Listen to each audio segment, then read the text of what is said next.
মাথা ভাঙা অশোকনগর করছিল। যেই সিও অফিস আজকে একদম জুতো মেরেছে, বলেছে উত্তর 24 পরগনা আর কোচবিহারের ডিএমরা হচ্ছে অথরিটি, সেকশন কোড করে আপনার সেকশন কোড করে অফিস বলে দিয়েছে। আমি আপনাকে পড়ে দিচ্ছি সেকশনটা। যে নোটিশটা টিএমসি পেয়েছে, সেই নোটিশটাতে ইলেকশন কমিশনের পক্ষে সিও অফিস বলে দিয়েছে, যে একদম ক্রিস্টাল ক্লিয়ার বলে দিয়েছে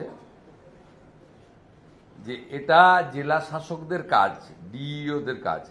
এবং ওই যে পিসির দুটো ডিএম এখানে কি ছিল, শরৎ দ্বিবেদী, আর ওখানে ছিল মনে হয় একটা ডাকাত, তাকে সাউথ 24 পরগনায় এনেছে, অরবিন্দ মিনা।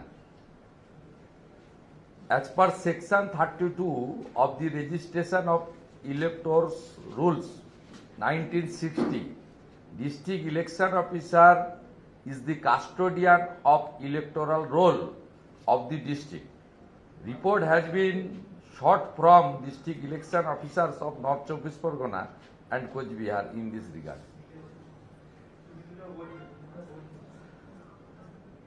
তৃণমূল কোথায় যাবে এবারে? এই যে সিইসি জ্ঞানেশ কুমারের বাপ্পাপন্ত করা, মুখ্যমন্ত্রী মনোজ আগরওয়ালকে ধমকালেন, আপনার সব জানি বের করে দেবো, আপনি দুর্নীতিগ্রস্ত। তো ধমক, আমি তো চ্যালেঞ্জ করেছিলাম 3 দিনের মধ্যে দুর্নীতি থাকলে প্রকাশ করুন।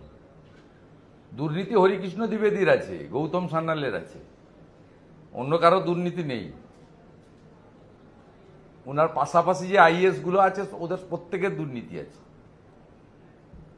অতএব ইলেকশন কমিশনের অফিস সিও বলে দিয়েছে আজকে, এবারে ধর অরবিন্দ মিনাকে ওই কোচবিহার থেকে তুলে এনে ভাইপোর জেলাতে বসিয়েছে সাউথ 24 পরগনাতে, শরৎ দ্বিবেদীকে বসিয়েছে নর্থ 24 পরগনা। এদেরকে গিয়ে ধরুক, এ তো পেয়ারের লোক। সাসপেন্ড হলে, অ্যাকশন হলে এদের এগেনস্টে হবে। অতএব তৃণমূল প্রত্যেকটা পদে পদে হোঁচট খাচ্ছে এবং কার্যত আতঙ্কিত, দিশেহারা, তাই ঘেউ ঘেউ করছে, চিৎকার করছে।